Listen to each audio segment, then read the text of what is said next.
kú dédé àkókò yìí gbogbo ẹ̀yin olólùfẹ́ ìkànnì Jígí Alára ìkànnì 24 tó fìdí pagbá sílùú Ìbàdàn nípínlẹ̀ Ọ̀yọ́ níbi táwa ti máa ka ìròyìn gẹ́gẹ́ bí àkọlé ìtàn níbi táwọn òkè ti ń sọ irọ́ di ọ̀rọ̀ kó tó di pa àrọ́rọ̀ sọ torí pẹ̀lú Ìmísí Odùduwà ó ní gbogbo ọ̀rọ̀ tó ń jáde lẹ́nu wa o gbogbo ẹ̀yin olólùfẹ́ wa pátá gbogbo yín la kí o gbogbo yín la kí ẹsẹ̀ tí ẹ̀ ń wò wá tẹ̀ ń tẹ́tí gbọ́ wa ní gbogbo ìgbà ojú tẹ̀ fi ń wò wá kò ní ẹ́ fọ́ etí tẹ̀ fi ń gbọ́ wa kò mà ní dohun tẹ́ máa náwó lé lórí orúkọ ọmọ báyìí wà níjànú ọmọ o okùn tẹ́ rí yẹn níjànú ẹ̀sìn Imam Abdulwaheed òun náà mà lórúkọ tẹ̀mí jẹ́ o kí ni kẹta tó mú wá fún yín fún ti àkókò yìí ẹ tó máa bá wa kẹ́ lọ lórí ìkànnì Jígí Alára á gbádùn ara wa gan-an. Ọ̀gá ọlọ́pàá Nàìjíríà ṣàbẹ̀wò sí gómìnà Adeleke ó ní kò sí oníjàǹdùkú olóṣèlú tí yóò fara rẹ̀ lọ nípínlẹ̀ Ọ̀ṣun o. Ọ̀gá àgbà àwọn ọlọ́pàá pátápátá lórílẹ̀‐èdè Nàìjíríà IGP Ọlátúnjí Dìísù ti ṣàbẹ̀wò sí ìpínlẹ̀ Ọ̀ṣun látàrí rògbòdìyàn àwọn jàǹdùkú olóṣèlú tí wọ́n ń da omi àlàáfíà ìpínlẹ̀ Ọ̀ṣun rú ọjọ́ Ẹtì ọjọ́ 3 oṣù keje ọdún 2026 yìí ni Dìísù ṣe àbẹ̀wò náà tó sì sọ̀rọ̀ pẹ̀lú gómìnà ìpínlẹ̀ Ọ̀ṣun ọmọọba Adémọ́lá Adélékè. Èrèdí àbẹ̀wò náà bí ọ̀gá ọlọ́pàá ṣe fìdí ẹ̀ múlẹ̀ ni láti fi dá àwọn olùgbé Ọ̀ṣun lójú pé kò sí jàǹdùkú olóṣèlú tí yóò fi ara rẹ̀ lọ lẹ́yìn ìpàdé àlàáfíà tó ń wá fún yìí. Ó ní bó tilẹ̀ jẹ́ pé ìdìbò gómìnà ń bọ̀ lọ́nà tí àwọn kan sì ti ń gbé ìgbésẹ̀ tó ń fa rògbòdìyàn síbẹ̀ òde yóò rò fáwọn tí kò bá fi ọwọ́ síbi tọ́wọ́ wọn gbé. Nítẹ̀síwájú ọ̀rọ̀ rẹ̀ lásìkò àbẹ̀wò náà IGP Dìísù sọ pé bí ìdìbò gómìnà ṣe kù sí dẹ̀dẹ̀ yìí kí ọlọ́mọ kí ọwọ́ ọmọ rẹ̀ bọ́ sọ́ni o.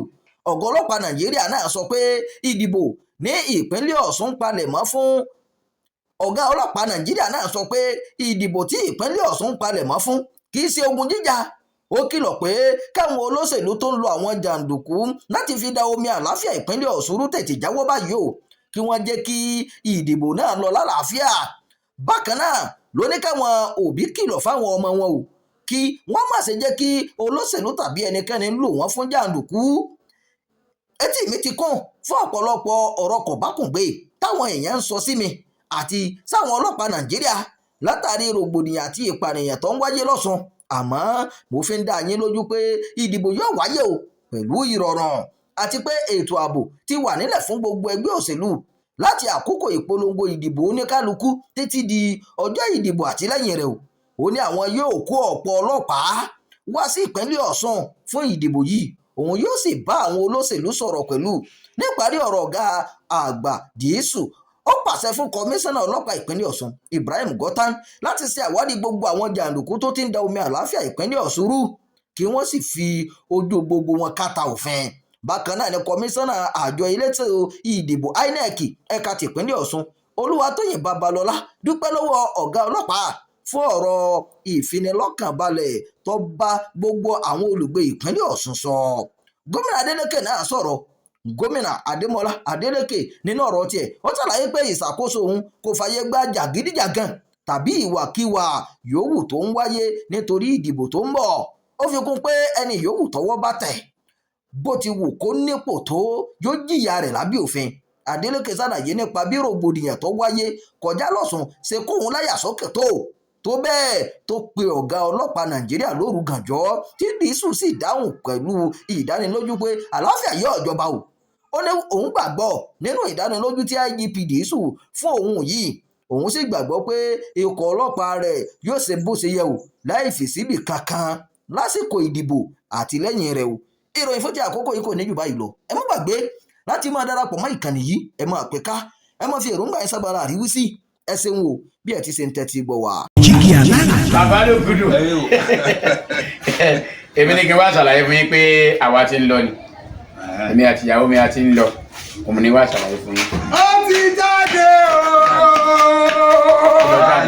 bàtà bàbá mi ni. Bàtà bàbá ẹ̀. A retí láti ìjọ ẹ̀. Ṣé ti pín ogún bàbá yín?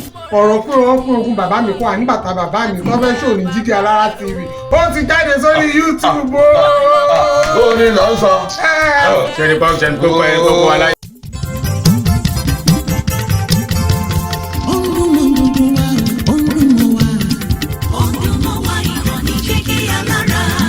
Jígí Alára ìkànnì ìlú mọ́dúndún ẹsẹ̀.